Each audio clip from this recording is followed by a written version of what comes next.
Welcome everyone to the second part of this tutorial entitled Advances in Cochlear Implants from Speech Perception, Enhancement to Evaluation. Professor Chen Fei has presented the first part, including speech perception and evaluation. And for the second part of this tutorial, we are going to focus on speech enhancement in cochlear implants. I'm Yu Cao from Research Center for Information Technology Innovation, Academia Sinica. In short, CITI, Academia Sinica. First, let me introduce myself. I received my bachelor and master degree from National Taiwan University, and I got my PhD degree from Georgia Institute of Technology. And I have been working in Japan for 2.5 years. And I currently am a research fellow, professor, and the deputy director in CITI, Academia Sinica. And I'm a chair of SLA Technical Committee in APISPA, and I was a distinguished lecturer in APISPA. And I'm an associate editor of IEEE Signal Processing Letters, and I'm an associate editor of IEEE SCM Transactions on Audio, Speech, and Language Processing. I established the Biomedical Acoustic Signal Processing Lab, the BioASP Lab, in 2011 in Academia Sinica. And our research interests include assistive speech communication technologies, audio coding, biomedical signal processing, and speech signal processing.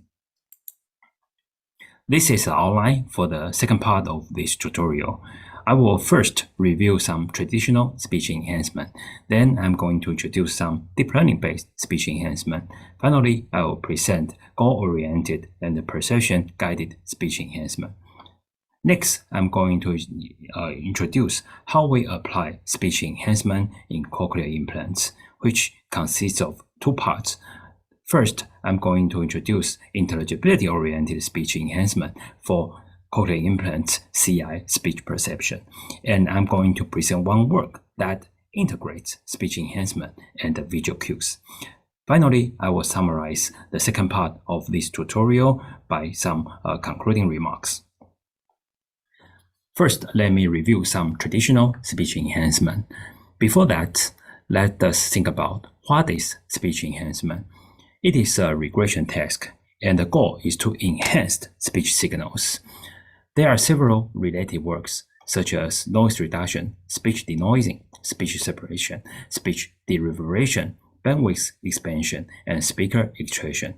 From the names of these tasks, we can already know the goal of these tasks. For example, noise reduction and speech denoising.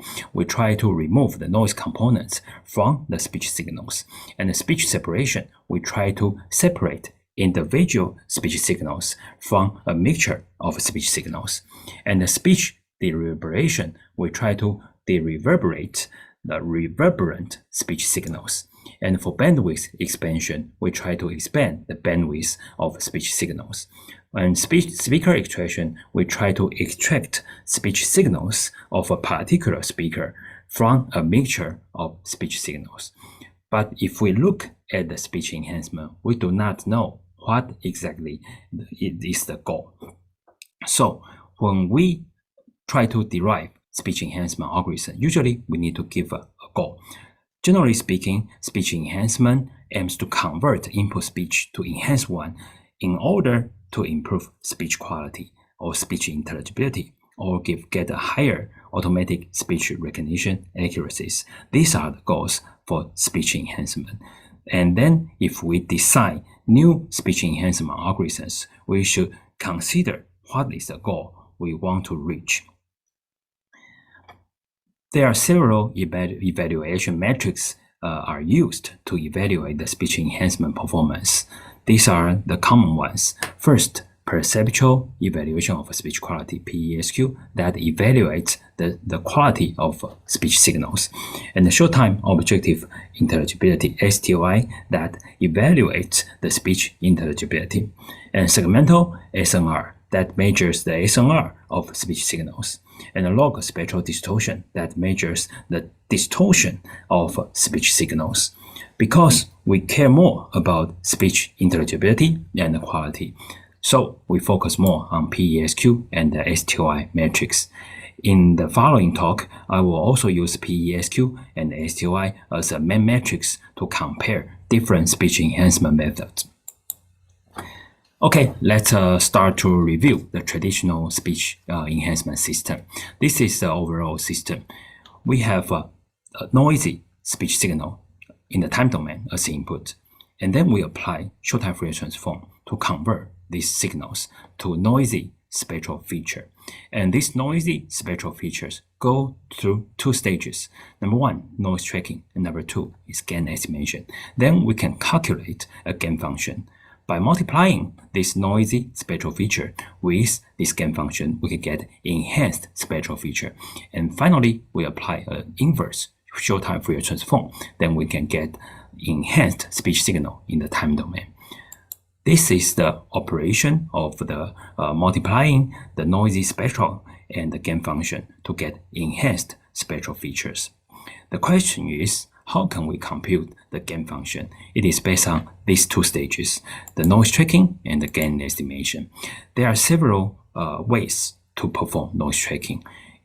Speech signal processing based approaches, including VAD and MCRA, and there are machine learning based approaches, for example, robust PCA and non-negative matrix factorization. And more recently, people use deep learning to perform noise tracking. And for gain estimation, there are several well-known gain functions such as Wiener filter, MMSE, MAPA, and MLSA. In the following, I'm going to first introduce the gain estimation stage, and then I will introduce the noise tracking stage. To compute the gain function, generally we need to make some assumptions about properties of speech and noise signals. For example, it is assumed that speech and the noise are uncorrelated, and it is assumed that clean speech and the noise belong to particular distributions. It is also assumed that amplitude and phase are independent. It is assumed that phase is a uniform distribution. Based on these assumptions, we can derive several gain functions, including Wiener filter, MMSE, and MAPA. If we look at these gain functions, there are several parameters. Number one is Cochlear, and number two is gamma. Cochlear is a priori SNR. The definition of Cochlear is power of speech divided by power of noise. And there is another parameter, a posterior SNR, gamma. Gamma is defined as power of noisy speech signals divided by power of noise. The question is, how can we compute power of speech and power of noise? These two statistics are computed from the noise tracking stage. After we have these two statistics, then we can obtain these two parameters, Cochlear and gamma. And based on Cochlear and gamma, we can get gain function. And based on this gain function, we can perform speech enhancement. In the following, I'm going to introduce how we collect the statistic of power of speech and power of noise. One intuitive way to compute power of noise is voice activity detection. The idea is quite intuitive. We try to locate the non-speech part over the utterance. We can consider this non-speech part only contain the noise information, and then we can use this noise information to prepare the noise statistics. For example, generally we can consider the beginning part of an utterance is only silence, and it only contains the noise information, and we can use first few frames to collect the noise information, and we can use the noise information throughout the whole utterance. Of course, it is too intuitive because noise may change over time. So we need a better noise estimation technique, that is noise tracking. One well-known noise tracking is minimum controlled recursive averaging, MCRA. There are two modes. It considers the next frame. If the next frame only includes noise, then we will update the noise information. If the next frame contains both speech and noise, then we will not update the noise information, so that the noise information will be kept updating over time. But when the next frame contains a speech and noise, then we will not update the noise information so that we can prevent the noise information updated in a wrong way. Because MCRA is very effective and there are several extensions, for example, MCRA2, MCRA, and so on and so forth. More recently, people use machine learning-based speech to estimate the statistic of speech and the noise.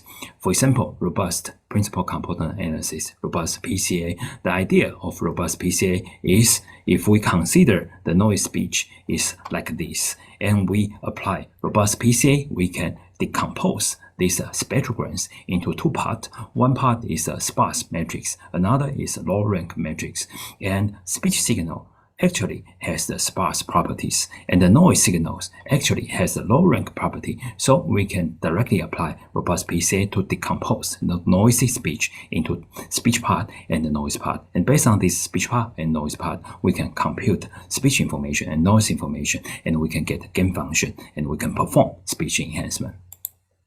The second machine learning-based approach is non-native matrix factorization.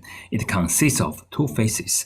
In the training phase, we try to collect as many as possible pure speech signals, S, and then we prepare a dictionary to represent these pure speech signals. And also, we prepare as many as possible noise signals, and then we prepare a matrix to represent these noise signals, B. And then during testing, we concatenate WS and WV, the matrix for speech and the matrix for noise. And we try to decompose the input noisy spectrogram into two parts, WS, WV, and HS and HV. And finally, we can get restored speech by multiplying WS and HS, this one and this one. And we get estimated noise by multiplying this one and this one. And finally, we can get the information of speech and the noise. Next, I'm going to introduce the deep learning-based speech enhancement. There are several implementations based on deep neural network for speech enhancement. This deep MMSE is the most similar implementation to the traditional speech enhancement system. The idea is we have a neural network model, and the input is noisy spectral features, and the output of this neural network model, the SE model, is Xi and gamma. And based on this Xi and gamma, we can compute gain function. By multiplying the noisy spectral features with this gain function, we can get enhanced spectral features. The second implementation is, instead of estimating Xi and gamma, we directly estimate the gain function as an output. That is to say, the input of a SE model is noisy spectral features, and the output directly is a gain function. And by multiplying these noisy spectral features with this gain function, we can get enhanced spectral features. This is ratio masking. Another way is we incorporate encoder and decoder inside the SE model, and the input to this SE model is noisy spectral features, and we use an encoder to first convert the noisy spectral features to noisy latent representations, and then we apply speech enhancement on the noisy latent representation to get enhanced latent representation, and we convert this enhanced latent representation using this decoder to get enhanced speech spectral features. And finally, the most direct way is direct mapping. That is, the input is noisy spectral features, and the output is enhanced spectral features. How can we train this SE model? The output is spectral features. We compute the distance of these enhanced spectral features with clean spectral features, and based on this difference, then we can update the SE model. And the SE model is updated until the output is very similar to the clean spectral features. In the following, I'm going to use this direct mapping implementation as an example to explain several extensions of deep learning-based speech enhancement system. There are several extensions. First, there were several works try to investigate different acoustic features, and there are many works try to use a better neural network model for speech enhancement model. And some works try to incorporate additional modality. And there are several works try to design model compression and computation acceleration algorithms to increase the computation efficiency of speech enhancement model. And some works try to derive some algorithm that can adapt the SE model toward new environments or new speakers. And finally, these two parts are very important for real-world applications. And finally, there are several works try to derive better objective functions for SE model training. In the following, I'm going to introduce several examples for each of these extensions. For feature extraction, there are many types of acoustic features have been used as the input to the speech enhancement module. For example, male log power spectrogram, and power spectrogram. And more recently, people use rawer features like a complex spectrogram or directly waveform. And because self-supervised learning models have caught great attention in recent years, so there are several work try to use self-supervised embedding as an input of the SE model. In the following, I'm going to introduce one example of using self-supervised embedding as an input to a speech enhancement model. This work is going to present in this Interspeech 2020. If you are interested, please stop by the poster. So this part is a SSL model, self-supervised learning model, and the model consists of two parts. One is feature extraction. Another part is transformer encoder. Given the noisy waveform, the SSL model will convert the noisy waveform to several layers of embedding in the transformer encoder. We can directly use the last layer embedding as an input to the SE model, or we can design a weighted sum to combine multiple layers of embedding as an input to the SE model. We also try to combine the low-level features, the spectral features, together with the self-supervised embedding.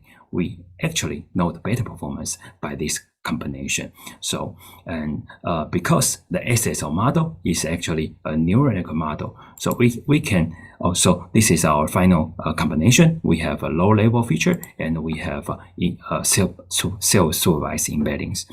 Because the SSL model is a neural network model, we can actually perform fine-tuning on this SSL model.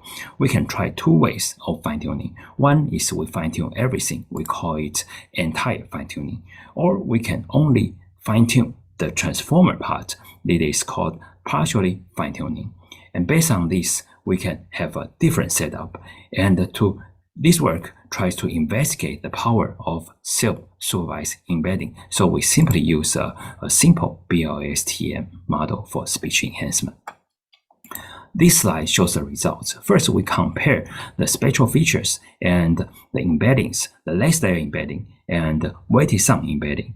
So from the results, we noted that the weighted sum embedding achieved better performance as compared to last layer embedding and the spectral feature. Next, we found that by combining the weighted sum embedding and spectral features, we can get better performance.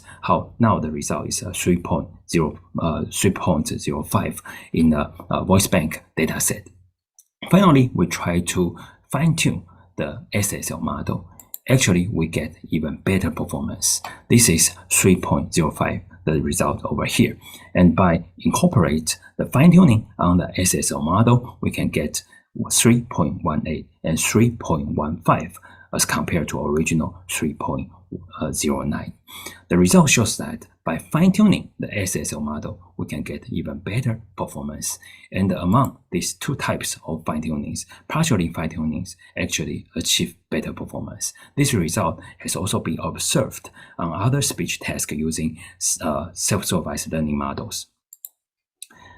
There are several other works try to use an advanced neural network model for speech enhancement. From the very beginning, people use a feed-forward neural network model, or autoencoder neural network model or recurrent neural network model, and CNN and CRNN. And more recently, people use a transformer.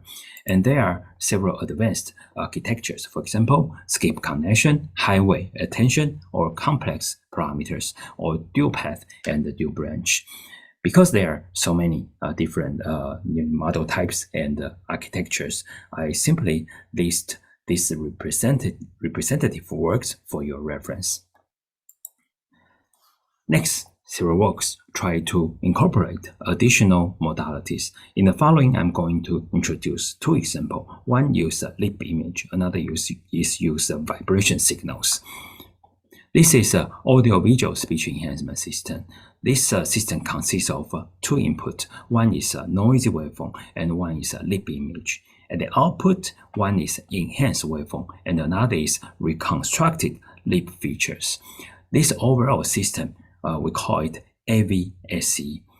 The reconstruction of lip image tries to help to get better performance for the audio-only speech enhancement system. However, there are extra costs of the neural network model. We have additional visual net and we have a reconstruction net. And for the input, we have additional data, the lip image. Actually, the size of a lip image is much larger than the waveform.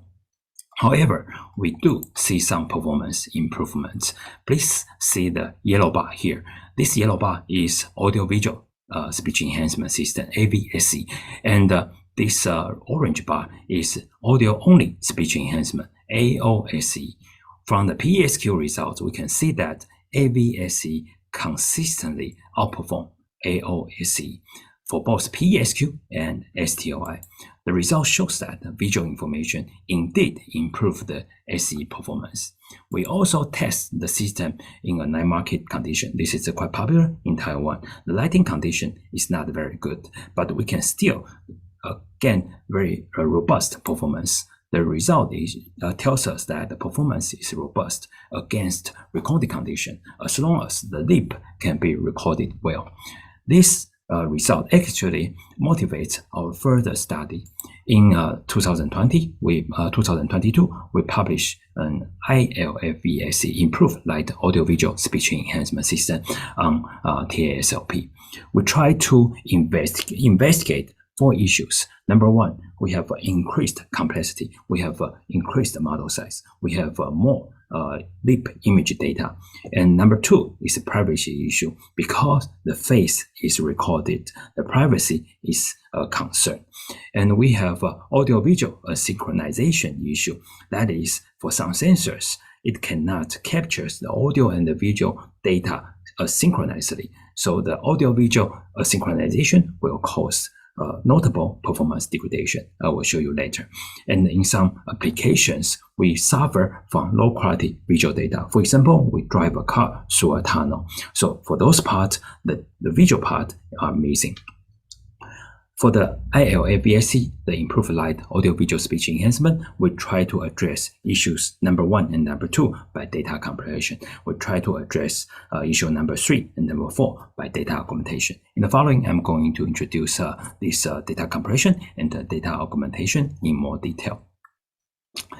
For issue number 1, we have increased model complexity and data size. So we try to reduce the data size. First, we crop the lip image, this region, as an input. We do not use the whole face.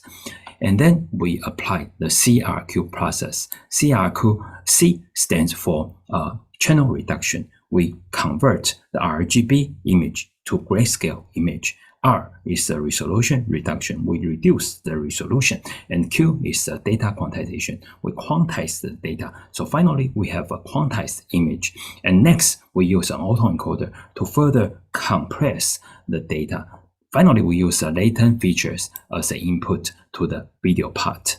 Actually, we design this autoencoder as a denoising autoencoder. That is, the input of all this autoencoder is the quantized image that goes to CRQ. And the output is the slightly better image data that only goes to C and R. We found that this setup can give us better performance.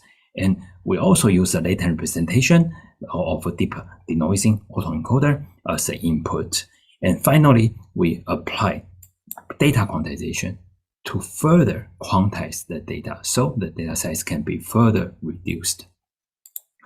Here is the results. IL-AVSC outperforms AOAC and traditional AVAC without data and model compressions in terms of PESQ and STI. It is not surprised because when we reduce some redundant components, we can sometimes get better performance.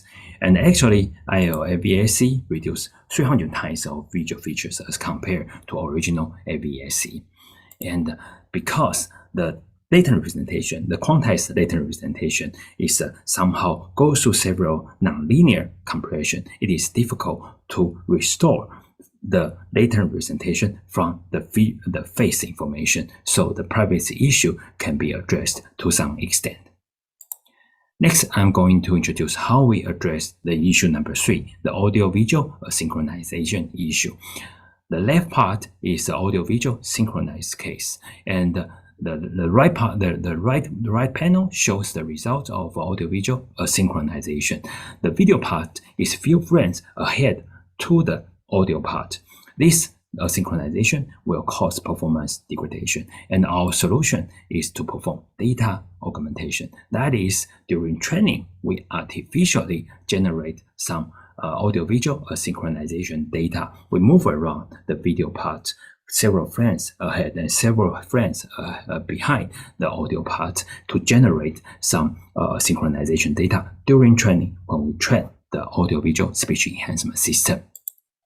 Another problem, the issue number 4, is low quality visual data. This is an example. For some part of some frames, they have low quality. So we can artificially, our solution is we can artificially generate some low visual data in the training set when we train the audio-visual speech enhancement system. We define a low quality percentage range to decide how we generate the low quality visual data. First, let me introduce the audio-visual synchronization solution first. We define offset range, OFR, including -1 to 1, -2 to 2, -3 to 3, -4 to 4, -5 to 5.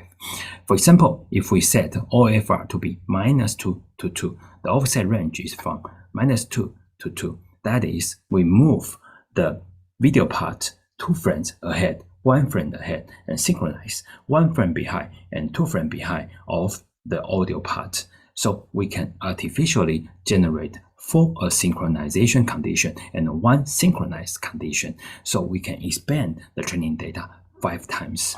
This is our OFR data augmentation technique. So we can have 5 sets of data to form the training set. And during testing, we use the fixed offset from -5. That can be video part is 5 frames ahead of the video part, the audio part, and -5, -4, all the way to 5. Here is the results. The blue dashed line means the noisy without speech enhancement. The original line is the audio-only speech enhancement, and the gray line means we use the original training data. We do not use data augmentation technique. And for these color lines, we use OFR as data augmentation, and we use this additional data to train the audio-visual speech enhancement system. From the results, we see that if during testing there is no offset, that is, audio and the visual part are perfectly synchronized, then the original system performs the best. But if the testing condition has some audio-visual asynchronization situation, then the performance start to drop significantly, like here and here. If we use some data augmentation, like OFR equals to -5 to 5, the performance maintain robust against different offsets. This result can be also observed for the STOI results.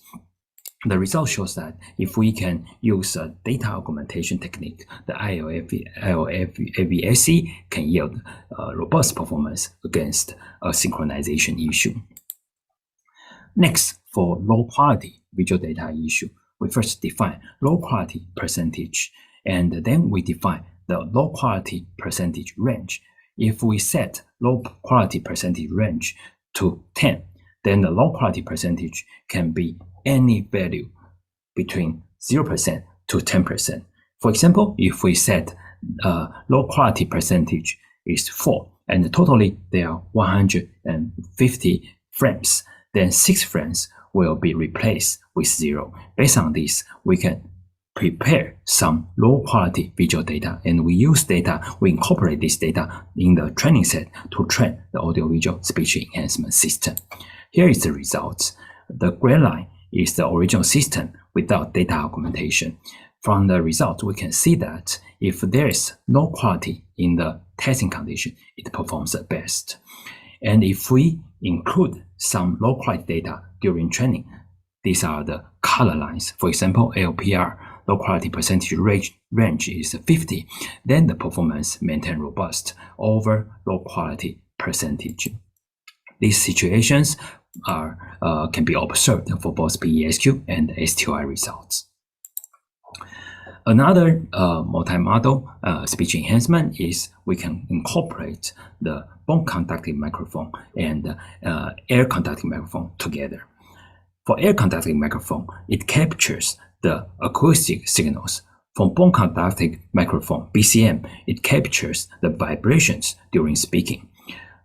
The vibration signals actually is robust to additive noise, but it loses some fine structures in the high frequency part. So the original quality is not that good, but it provides complementary information to acoustic signals. And there are two ways to combine these acoustic signals and vibration signals: early fusion and late fusion. This plot shows the early fusion. It combines the signals, the acoustic and vibration signals in the input side, and both signals are concatenated together and fed into the neural network model to get enhanced speech signals. And we can also use a neural network model to process the acoustic part and the vibration part individually, and the output of these neural network models are further combined or fused by a neural network model to generate enhanced speech. It is called late fusion. From the results, we first know that the vibrations provided by bone conducting microphone indeed provide better speech enhancement, and late fusions outperforms early fusion. There are several other works try to incorporate other modalities for speech enhancement. For example, text, symbolic, or speaker ID, and so on and so forth. I list some representative ones for your reference. Next, I'm going to introduce, there are several works that focus on model compression and computation acceleration. The idea of model compression is quite simple. We try to remove redundant components inside a neural network model. There is one CPO algorithm, computation performance optimization algorithms, and then we can apply the CPO for speech enhancement model compression. The idea is quite simple. We first compute all the values for all the filters inside a neural network model. Then we define a sparsity index for each filter. Then we decide a threshold. If the sparsity index is larger than this threshold, then the corresponding filter will be removed. This is the plot. We have several filters, and for each filter, we compute a sparsity index, for example, 0.6 and 0.95, and we decide a threshold like 0.7. Then if the sparsity larger than 0.7, this corresponding filter will be removed. And finally, we will remove filter number 2 and filter number 3.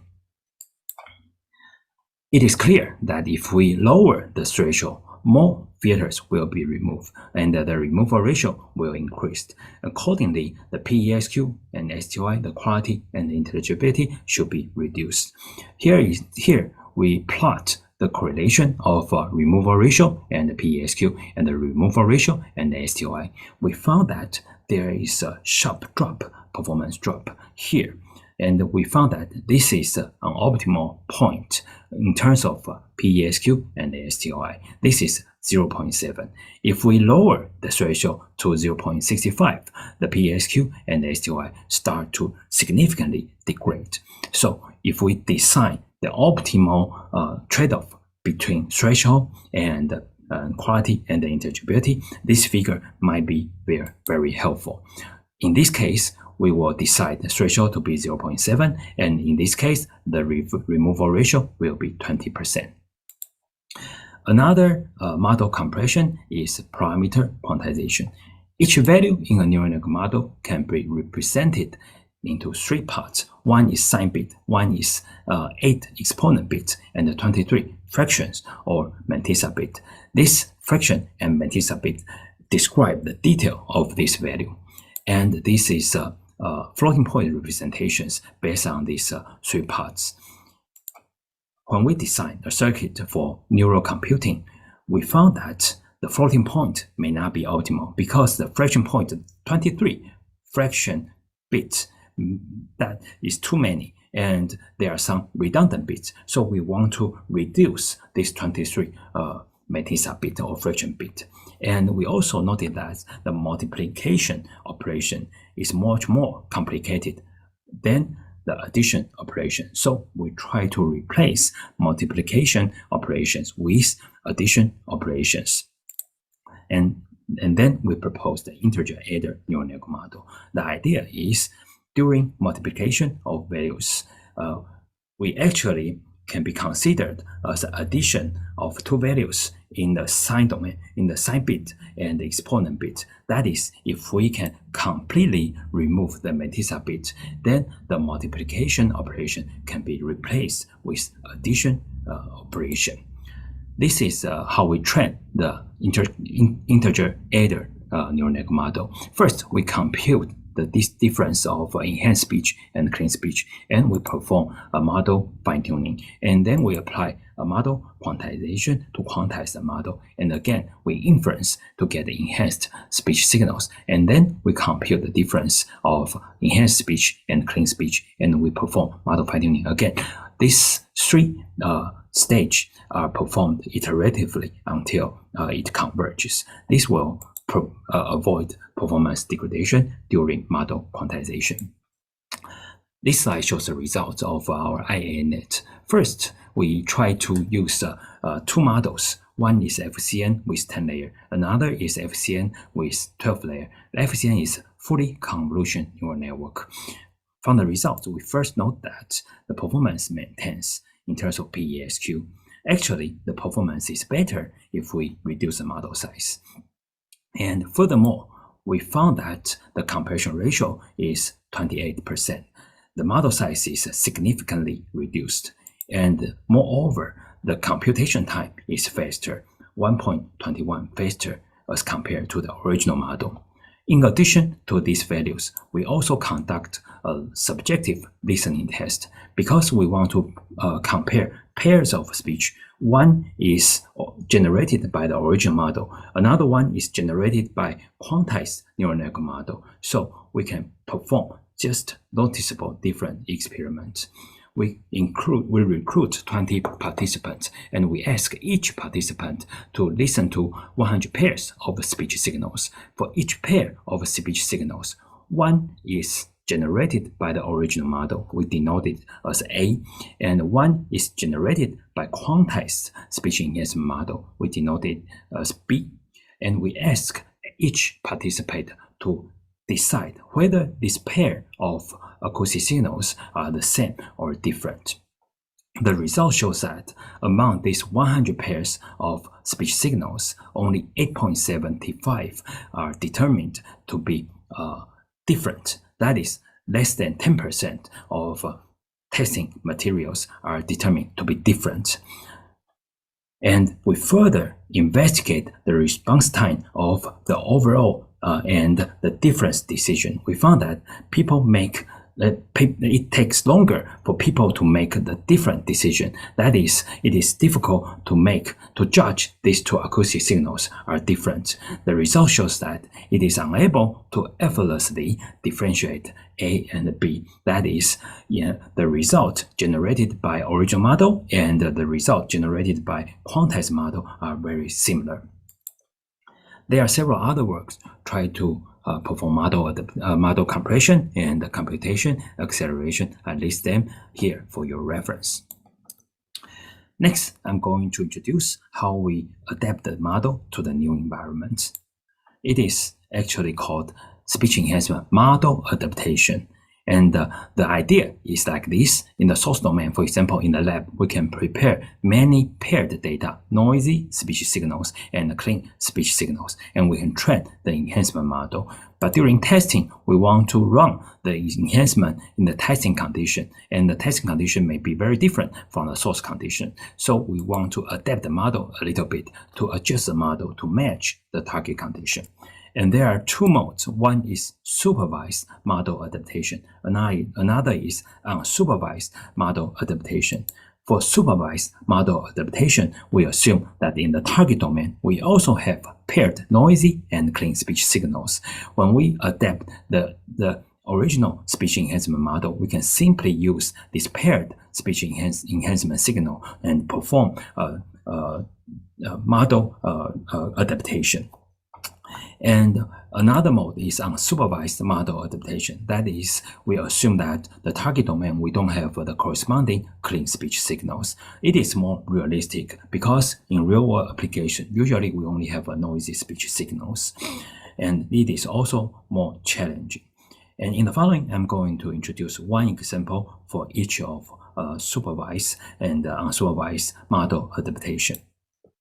For supervised model adaptation, the idea is like this. We have a speech enhanced model trained based on the ambulance noise, and we want to test on the new environment. The performance may not be very good, and if we try to adapt the model to the new environment, it may perform better performance in the new environment. However, it may cause additional problem, that is catastrophic forgetting issue.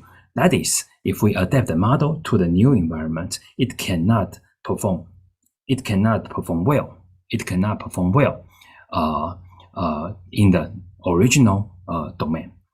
So we try to derive some algorithms to address this issue. It is called serial approach. This is a source distribution. This is target distribution. Original model adaptation tries to adapt the model from this point to this point. And the proposed serial approach tries to adapt the model from here to here with some regularization terms. Now, please note that this part is the overlap region of source and target. So we expect that the adaptive model can perform well for both source and target domain. And there are several ways to achieve these goals. One is curvature strategy. Another is path optimization approach. And the proposed serial uses a combination of these two approaches. This is the result. And N means unprocessed speech, the original noise speech. P is the original model trained from the original training data set. And F denotes the adaptation, direct model adaptation. And R is the serial, it's a regularized model adaptation. From the results, we first note that if we train the model using original training data and test on the original training data, of course, we can get best performance. We can see P result here. If we test the model in the new environment, for example, cough or door moving, the performance start to degrade. And if we adapt the model, we can get better performance. However, if we use the adapt model and test on the original domain, then the performance is not good. So we propose the proposed serial can perform very well in the new domain and maintain very good performance in the original domain. Next, I'm going to introduce one example of unsupervised model adaptation. It is called DOTN. It is published in Neurips in 2021. The idea is In the source domain, we have paired data, and in the target domain, we only have noisy data, and we don't have clean data. Here is the illustration of this situation. We have noisy data and clean data in the source domain. We have only noisy data in the target domain, and we do not have the corresponding clean version. And how can we predict this clean version? First, we align. We use optimal transportation algorithms. First, we align the source domain and target domain noisy speech signals, and we compute the transformation from here to here, and we use the similar transformation to predict the clean speech. And finally, we can predict the clean speech signals out of the noisy signals. And finally, we can conduct speech enhancement model adaptation based on this paired speech signal in the target domain. This is a loss function.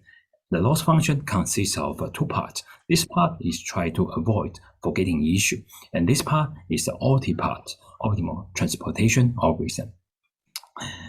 Our experiments, we found that the OT part alone cannot perform very well. So we further incorporate the WGAN into the system. And finally, we have these three parts. The first part is to avoid forgetting issue. The second part is optimal transport. And then another part is the WGAN, GAN-based optimization. This slide shows the results. We compare two well-known unsupervised model adaptation techniques. One is DAT, domain adversarial training, and another is MDAN, multi-source domain adversarial network. It is proposed by CMU.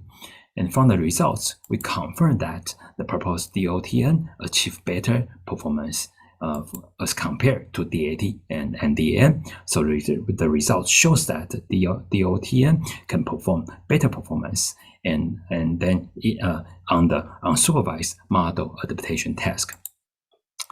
And next, I'm going to introduce some works that focus on goal-oriented and perception-guided speech enhancement.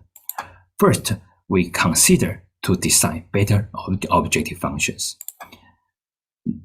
For goal-oriented speech enhancement, let us first think about the correlation between DNN and human brains. DNN and human brains are actually, basically, we do not know much about DNN and human brains, although there are several equipment have been devised, for example, have been used to investigate human brain, for example, EEG or fMRI, but we still do not, cannot perfectly understand what is functioning in the human brains. It is the same for DNN. Many people try to understand DNN, but so far, DNN is still a black box to us. What we can control is the input data and the reference and the objective function. Use this as an example. If we consider this DNN as a black box, we can provide the input and we can have the output, but we do not know how it was generated.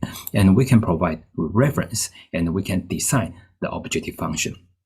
Then, based on this reference, we can compute the difference based on this objective function to train this deep neural network model. It is the same for human brain. If we teach a student, the student absorb the information given from the teacher, and this is the input. We can provide the information, and the output can be exam scores. And based on the exam scores, and we can provide the reference that is full rank for each subject. And based on the difference of these scores, we can know, okay, which part should be study better for the student. Then we can motivate the student to learn particular subject better. If we want to emphasize some particular subject, for example, math, we can put more weight on the math score.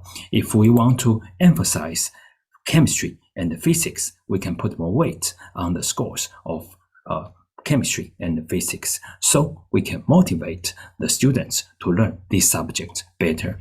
The same idea applies. So we can design better objective function here to train deep neural network model, or we can design better reference to train the deep neural network model. In the following, I'm going to introduce some objective functions. Then I will introduce some works using a better reference.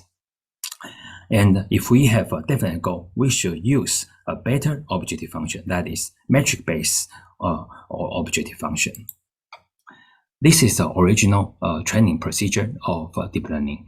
We have objective function here to measure the difference of clean spectral features and output. And based on this objective function, we will update the ACE model. Traditionally, we use L2 norm or L1 norm to update ACE model. We argue that it is not perfect because our main task is to improve the human-to-human communication like this, or human-to-machine communication. And our target should be better speech quality or better speech intelligibility or higher speech recognition accuracy. And L1, L2 norm may not be optimal. In this study, we will focus on human-to-human communication. So we'll focus on speech quality and speech intelligibility.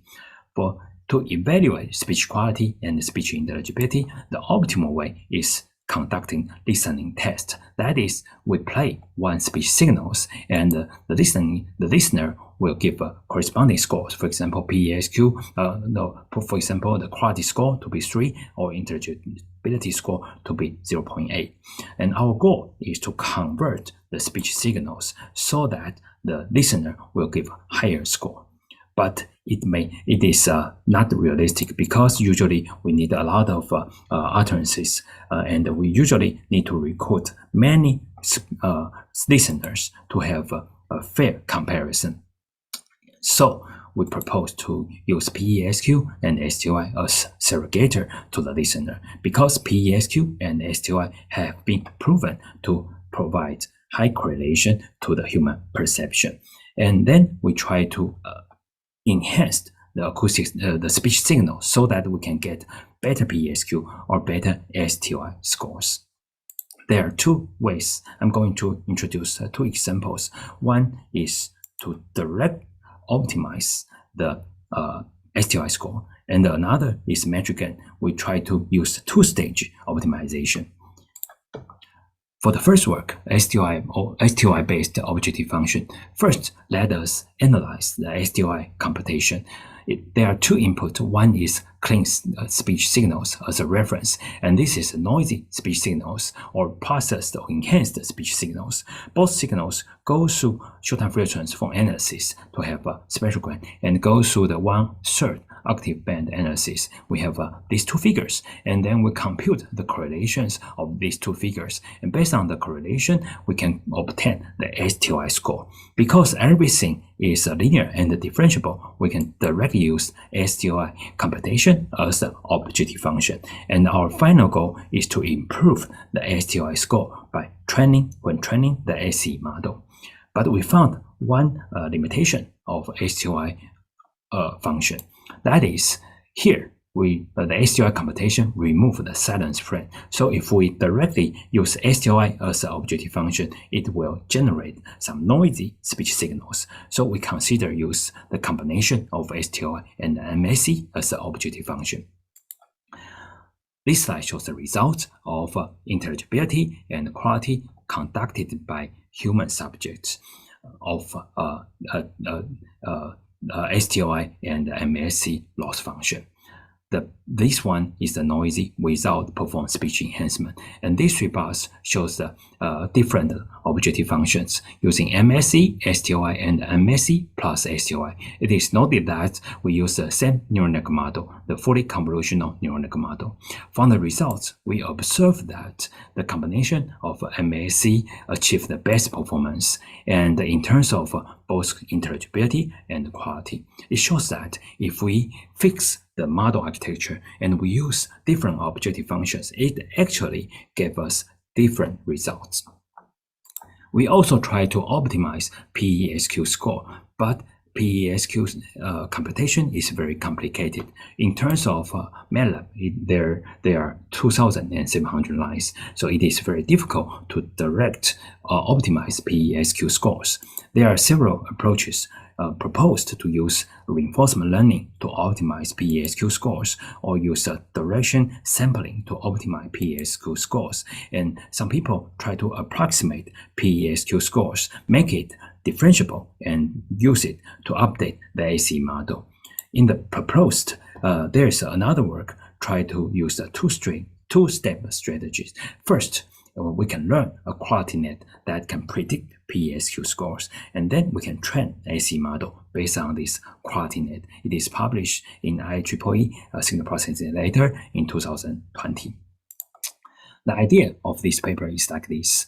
When we compute the PESQ scores, we need to prepare clean reference and degraded speech or processed speech, and we have predict PESQ scores. And we use a neural network model to perform the similar work. That is, we can use a neural network model to train this neural model to predict PESQ scores. And then we can use this neural network model as to replace the original PESQ. Here is the prediction results. Any questions? Okay, let me continue. So this is the true PESQ score, and this is the predict PESQ score. We can see the predict results are very close, has a high correlation to the true PESQ score. We can see that the PESQ, the quality net, is trained well. Then we can use this quality net as objective functions here. We put the quality net here, and after the enhancement model. Then the goal of the enhancement model is to get high PESQ score based on this quality net. And we can update this quality net and update the enhancement model iteratively. As you can see, this setup is very similar to a game-based speech enhancement. So we can first take a look at the game-based speech enhancement, and we compare the difference of these two approaches. This is a conventional deep learning-based speech enhancement training. We have a neural network model, AC model here, and we generate the output, and we compute the output and the clean reference. The difference of the output and the clean reference based on some distance, for example, L2 norm, L1 norm, or SI-SDR. For game-based speech enhancement system, we use a neural network model as objective functions. This serves a discriminator to discriminate whether the output and clean speech signals are similar or not. If it judges the output and the clean spectral signals are similar, then we will not update the AC model. If the output is not similar enough to the clean reference, then the discriminator will force the AC model to update parameters until the output can cheat this discriminator. The proposed metric gain, which is published in ICML 2019 and Interspeech 2021, the idea is very similar, but we tried to design a discriminator. This discriminator can function like PESQ or STI computation. If we specify our goal is to be STI, then this neural network tries to predict STI scores. If we specify the metric to be PESQ, this neural network model will predict PESQ score. In addition, we can specify a target score, for example, 1.0. Then the AC model will try to generate the output to reach high metric scores, either STI or PESQ. In the meanwhile, we can also specify a lower score. Then in this case, the AC model will generate a poor quality speech enhancement output that has lower metric scores, either STI or PESQ. Here is the detailed comparison of conditional gain-based speech enhancement and metric gain speech enhancement. For conditional gain, in the discriminator, the D tries to distinguish real and enhanced samples, and for the metric gain, the discriminator tries to learn the PESQ and the STI function. And for the generator, in the conditional gain, it simply generates the enhanced speech, try to cheat the discriminator. And for the metric gain, we can specify a score. And if we can specify a high score, then we can get a speech enhancement model. If we specify a low score, then we will have a speech degradation model. This slide shows the results. First, we compare L1 norm and the conditional gain. We see that the conditional gain is only achieve comparable performance to L1 norm. And then if we specify the PESQ as a target metric to train metric gain, then we can obtain a highest PESQ scores. If we specify the STI as the main target to train the metric gain, then we can obtain the highest STI scores. That is, we can specify different metrics when we train the metric gain. Another objective function is deep feature loss. The idea is instead of computing the output clean speech in the physical layer, we send the output and the clean speech into a pre-trained model, and then we can obtain the latent representation like this. We can obtain the latent representation, and then we compute the distance of latent representation. Based on this distance, we can update the ACE model. There are several pre-trained models can be used, and in Interspeech 2021, we select Web2Vect as a pre-trained model. Why we select Web2Vect as a pre-trained model? The reason is if we input the speech signals into the Web2Vect, we see that the model will generate clear phonetic information. And if we input clean and noisy speech, we see clear separation between clean and noisy signals. So we see that the Web2Vect provides very rich phonetic information, and it can clearly separate noisy and clean speech signals. So it is a good potential model for a pre-trained model. And we further analyze how to decide distance. Finally, we use the W distance to compute the latent representations. And the overall, we call it form fortified because we use a Web2Vect pre-trained model. We call it form fortified perceptual loss, PFPL. The total loss will be like this. We also use L1 loss, and we use a W distance of the latent representation, the deep feature loss. This setup gives us the best performance. Before reporting the results, we first analyze the correlation of different objective functions and the PESQ scores and the STOI scores. We use Pearson correlation coefficients. If we use L1 norm or L2 norm, MAE and MSC, the correlation is only adequately high. For example, minus 0.47 and minus 41. It is adequately high. But if we use WSDR, the correlation is a little bit higher. However, if we use deep features, we can get highest correlations. This deep features is published in previously, and this is a proposed work.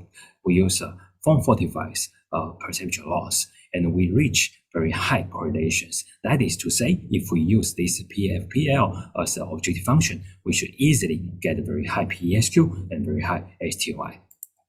This slide shows the results. If we use PFPL, form fortified perceptual loss, to train the UNet model, we can get SOTA results by Interspeech 2001. Of course, in Interspeech 2022, we have a better system, so it is not SOTA anymore, but at that time, it was SOTA results. And we compare the PFPL loss with several other loss. We see that PFPL loss achieve better performance as compared to other loss. And finally, we compare the W distance with L1 distance to compute the latent representation. We found that W distance achieve better performance as compared to L1 norm. If you are interested, you can go to this website to know more details and to download our model. There are several other work try to derive better objective functions. I list some representative ones for your reference. Finally, I'm going to introduce one work that focuses on perception guided speech enhancement. Before, we try to improve the objective function D here. In this work, we try to get better reference here. The name is Perceptual Contrast Stretching Speech Enhancement. It will be presented in Interspeech this year. In short, it is called PCS. The motivation is for regression-based speech enhancement. Some important signal patterns are averaged out, so we want to increase the contrast of the reference during training. The overall system is like this. It is clean reference. We somehow improve the contrast by this PCS. So the enhanced features is used as a reference when we train the SE model. We try to investigate how we enhance the contrast. We found that gamma tone correction is a good potential way. This is the definition of gamma tone. We have a fine transformation and a gamma turn. And M is the input, the original signal. And by specifying different gamma, we have a different type of enhanced spatial features. We try different gamma, and we learn that gamma equals 1.4 give us the best performance. We further think about that in a spectrogram, we should not use one gamma for all the frequency bands. For different frequency bands, we should use a different gamma. So we further investigate this critical band importance function published by NC, and we decide different gamma for each frequency band. Here, we define 9 different frequency bands. We have 9 different gamma. And then we compare the gamma with PCS and the fixed gamma with 1.4. And we also compare several contrast stretching approaches like min-max or histogram equalization or adaptive equalization. The results show that PCS achieve better performance as compared to related works. And we also try to combine PCS with several other speech enhancement systems. For example, transformer-based speech enhancement, CRNN speech enhancement, or metric gain or dual-pass transformer. We can always get improved performance. The improvement is quite significant in terms of PESQ. If you are interested in this work, please stop by our poster, and you can download our code from this link. Next, I'm going to introduce how we apply deep learning-based speech enhancement in cochlear implants. This is the image of wearing a cochlear implant. It consists of 2 parts. One is transmitter coil, and one is a speech processor, as presented by Professor Chen Fei. And this is the inside. We have the speech processor, and the RF coil transmit signals into the electrode. The electrode will generate stimulations to stimulate the cochlear, the nerves in the cochlear. The design of electrode is like this, based on this traveling wave theory. As mentioned by Professor Fei Chen, the cochlear implants can perform very well in quiet condition. However, in noisy condition, the performance degrades significantly. You can refer to this paper published by Professor Chen Fei. And we can direct use deep learning-based speech enhancement to improve the performance of cochlear implants. This is a microphone and a speech processor and the transmitter coil. And the speech processor consists of several parts, including bandpass filtering, envelope detection, compression, and pulse generation. And we place the deep learning-based speech enhancement unit after the microphone to process the noisy speech signals. Here is the results. First, we analyze the results based on NCM. This one is the deep learning result, and these are the traditional-based speech enhancement system. From the results, we note that the deep learning-based speech enhancement system achieve better performance. We also conduct experiments using vocoder speech with normal hearing testing, and the results shows that the deep learning-based speech enhancement perform better recognition results. And finally, we collaborate with a hospital and conduct listening tests. We recruit CI recipients to conduct listening tests. The results also show that the deep learning-based speech enhancement achieve better performance than the traditional approaches. We further investigate EAS as presented by Professor Fei Chen. EAS is tries to use the residual hearing of the ear, and it combines the electric stimulation and acoustic signals together. This is the vocoder of EAS. For the high frequency part, we use CI stimulation. For the low frequency part, we use acoustic input. The combination of these two, we can get EAS vocoder speech. And we also place the deep learning-based speech enhancement system here before sending the signals into the EAS vocoder. These two are spectrograms of the original speech and the EAS vocoder speech. By comparing these two, we see that the EAS vocoder speech, the lower part is the same as the original speech, but the high frequency part are the CI vocoded speech signals. Here are the spectrograms of noisy and traditional speech enhancement, MMSE, and deep learning-based speech enhancement. From the results, we can see that the deep learning-based speech enhancement with FCN, it preserves better speech structures in the high-frequency part. We conduct the performance using STOI and the listening test. From the STOI results, again, we confirm that the deep learning-based speech enhancement can get better performance. We compare two types of deep learning-based approaches. One is DDAE, one is FCN with intelligibility-oriented objective function. And we also conducted the listening test. Listening test also shows that the FCN with intelligibility-oriented objective function give us better listening test results.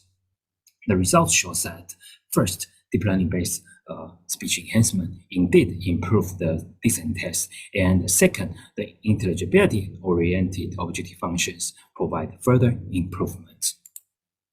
Next, I'm going to introduce one work that integrates speech enhancement and the visual cues. The idea is we want to analyze whether the visual cues can help the CI recipients to better recognize speech signals. This is the platform we designed. We have this video output. We show the video to the subjects, and the subject can also listen to the vocoded speech. For some parts of testing, the video is available. For some part, video is not available. Then we can compare the results with video information or without video information. This slide shows the results for 1 dB and 4 dB. This solid bar shows the result without video. And this one is the result of clean vocoded speech signals. And it's about 60%. With noise, then the performance degrades to 20%. With deep learning-based speech enhancement, we can get better performance. The same trend can be observed for 4 dB SNR condition. But if we provide the video information, the recognition can be significantly improved like these 4 results. So these results tells us if we want to design assistive hearing devices, visual cue can be a key component. Finally, I'm going to introduce one powerful platform for CI research, that is CCI Mobile. This is a box of CCI Mobile. The CCI Mobile was produced by CI Lab at UT Dallas. The leader is Professor John Hansen. The box includes several inputs, like input of microphones, and several output to hearing aids, output to RF coils. If we connect the box with a laptop, it will be like this. We have RF coils, we have microphone, and this is USB. And we have there is one student wearing CI, so we can directly invite him to do some experiments based on this CCI Mobile. In addition to laptop, we can also connect CCI Mobile with mobile phones. There is an Android app called CCI Mobile. And here is the results of CCI Mobile. If we provide the clean speech like this, and noisy speech and distorted speech, and the CCI Mobile can generate the corresponding electrodograms like this. This is the electrodograms of clean speech signals, and this is the electrodograms of noise signals, and this is the electrodograms of denoised signal. Let me see if we can play this song. The rainbow is a division of white light into many beautiful colors. Okay, and this is a noisy speech. The rainbow is a division of white light into many beautiful colors. And this is a denoised speech. The rainbow is a division of white light into many beautiful colors. Okay, then we can obtain these electrodograms, and also we can use some software to get the vocoded speech. And based on this vocoded speech and the electrodograms, then we can conduct CI research to see which part can be further improved. As far as I know, based on this CCI Mobile, there are several papers being published. You can refer to this website For more details, about this CCI mobile, you can refer to this paper published in IEEE Translation on Biomedical Engineering. Finally, I'll give a summary of this part of the tutorial. First, I have introduced the deep learning-based speech enhancement.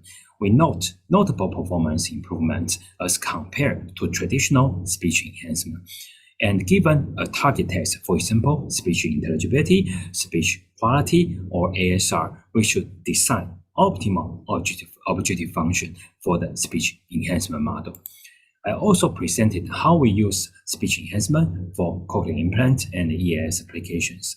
We note significant improvements by applying deep learning-based speech enhancement for CI and for EAS. We also note by using an intelligibility-oriented objective function, we can get further improvements for the listening test. And there are some practical issues to be further addressed. For example, we want to reduce the model size and we want to increase the computation efficiency. And finally, I presented one work that shows that visual cues is important. And when we design assistive hearing technologies, we should consider to incorporate the visual cues. Here are some resources. Please feel free to use these resources if you are interested. And we have one app that is perform speech enhancement. The app can be downloaded through this QR code, and it can run on an Android phone. It is perform speech enhancement and model adaptation and acoustic sync conversion. This is my lab, BioASP lab, and here are the group members. And if you want to know more, if you want to discuss more, and you want to know more about our publications, please refer to these links. And here are some reference I provided used in this tutorial. If you are interested, please refer this work. And finally, I would like to thank you very much for your attention to participate our tutorial. If you have any question, please